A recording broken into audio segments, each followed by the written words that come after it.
नमस्कार, स्वागत है आप सबका। चलिए आज एक और नई ट्रिक सीखते हैं। ये दोनों एग्जाम्पल लास्ट ईयर्स में एग्ज़ाम में आए हुए हैं, तो हम सीखेंगे कि इन्हें सॉल्व करने की बेस्ट अप्रोच क्या हो सकती है।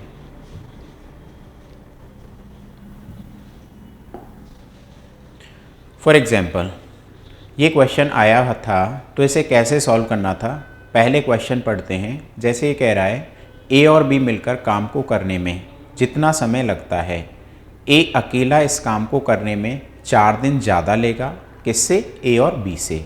और बी अकेला काम को करने में 16 दिन ज़्यादा लेगा। तो यहाँ पर अगर हम देखते हैं तो ये क्वेश्चन कुछ इस तरीके से हुआ कि काम का जो कंपैरिजन है वो ए और बी ने कुछ टाइम लिया है उससे हुआ है। क्या मैं ऐसा कह सकता हूँ, अगर ए और बी को कुछ डेज़ का टाइम लग रहा है, अब हमें उस डेज़ की वैल्यू नहीं है, तो ए कह रहा है अकेला कि ए जो काम को करेगा, जो दोनों ने टाइम लिया है उतना टाइम तो लगेगा ही, साथ में 4 दिन और ज़्यादा लगेंगे। जबकि बी के बारे में कहा गया है कि बी जो है इन दोनों को जो टाइम लग रहा है उससे 16 दिन ज़्यादा का टाइम लगेगा। अब बेटा आपको ये चीज़ ध्यान रखनी है, या आप ऐसा कहें इस तरीके के हमें कई सारे एग्जाम्पल्स कर लेते हैं जिससे हमारे माइंड में ये चीज़ फिक्स हो जाए कि जब कभी भी ऐसा कोई क्वेश्चन पूछा जाए कि दोनों लोगों का जो टाइम है वो नहीं दे रखा है और दोनों लोगों को जो टाइम लगता है काम को करने में उससे आपका अलग अलग उन दोनों का कंपैरिजन कर रखा है। जैसे आप यहाँ देख सकते हैं ए और बी को कितने दिन लगते हैं वो पूछा गया है, ये नहीं दिया गया है। ए को उससे दोनों से कितने दिन ज़्यादा लग रहे हैं और बी को कितने दिन ज़्यादा लग रहे हैं, ये एक्स्ट्रा डेज की वैल्यू अपन को दे रखी है। और हमसे पूछा जा सकता है कि बताइए दोनों मिलकर काम को कितने दिन में करेंगे, जैसे इस क्वेश्चन में पूछा गया है। या ऐसा भी पूछा जा सकता था कि बताइए अकेला ए इसे कितने दिन में करेगा या अकेला बी इसे कितने दिन में करेगा। तो जब कभी भी ऐसा कोई फॉर्मेट रिपीट होगा तो हमें सिर्फ और सिर्फ ये करना होगा कि ए और बी को कितने दिन का टाइम लगेगा, ए और बी को काम को फिनिश होने में कितना डेज़ का टाइम लगेगा, ये कैलकुलेट करने के लिए हमें हमेशा रूट ऑफ जो ए और बी ने एक्स्ट्रा डेज लिए हैं इनके मल्टीपल की वैल्यू निकालनी है। ए ने 4 दिन और बी ने 16 दिन। ध्यान रहे एग्जामिनर कभी भी आपसे ये नहीं पूछता कि इस क्वेश्चन को आपने सॉल्व कैसे किया, उसे सिर्फ अपने आंसर से मतलब है। हालांकि इसका मेथड भी होता है, लेकिन एग्ज़ाम हॉल में हमें कम टाइम में अपनी परफॉर्मेंस दिखानी होती है, तो हमें ये पैटर्न ध्यान रखना होगा। क्या ध्यान रखना है, ए और बी को कितने दिन का टाइम लगेगा दोनों को मिलकर, ये कैलकुलेट करने के लिए जो एक्स्ट्रा डेज दे रखे हैं उनके मल्टीपल का रूट कैलकुलेट करना है। तो ये हो जाता है 64। तो ए और बी की वैल्यू आ जाती है यहाँ से 64 की रूट वैल्यू 8 डेज। तो क्वेश्चन में पूछा है आपसे कि बताइए दोनों मिलकर काम को कितने दिन में पूरा करेंगे, जवाब मिला 8 दिन।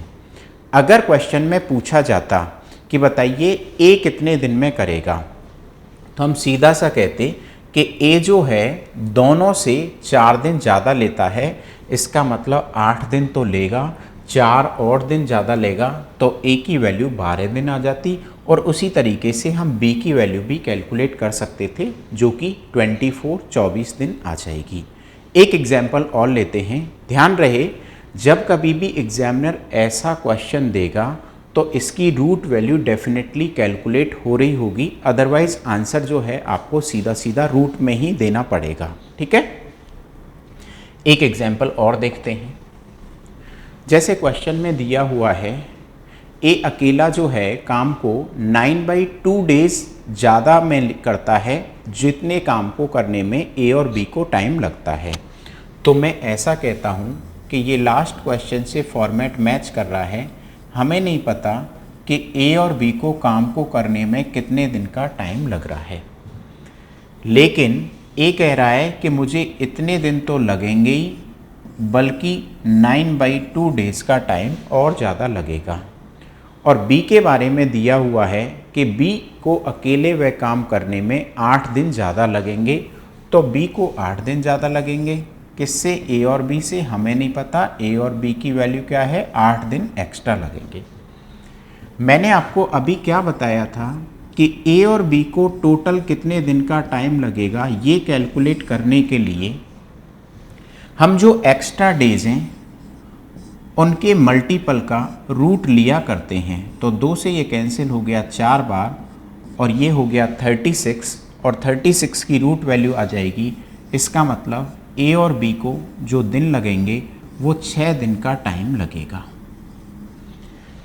वापस से अगर ये पूछ लिया जाए कि बताइए ए इस काम को कितने दिन में कंप्लीट करेगा, तो मैं सीधा सा कहूँगा ए अकेला इस काम को कंप्लीट करेगा। जितना टाइम दोनों को लग रहा है वो तो लगेगा ही, साथ में 9/2 डेज़ का टाइम और लगेगा। तो यहाँ आ गया 9/2 डेज़। तो हम ऐसा कह सकते हैं ये आ जाएगा 10.5 डेज़। या फिर आप फ्रैक्शन में लिखना चाहेंगे तो फ्रैक्शन में भी लिख सकते हैं। 6 × 2 12 और 9 21/2, एक ही बात होगी। बी का कैलकुलेट करना होगा, तो ए और बी को 6 दिन लग रहे हैं, तो बी को लगेंगे 6 + 8 14 दिन, 14 डेज़ का टाइम लगेगा। उम्मीद करता हूँ दोनों एग्जाम्पल से आपको ये ट्रिक अच्छे से समझ में आ गई होगी। आगे मिलते हैं किसी एक और नई ट्रिक के साथ में।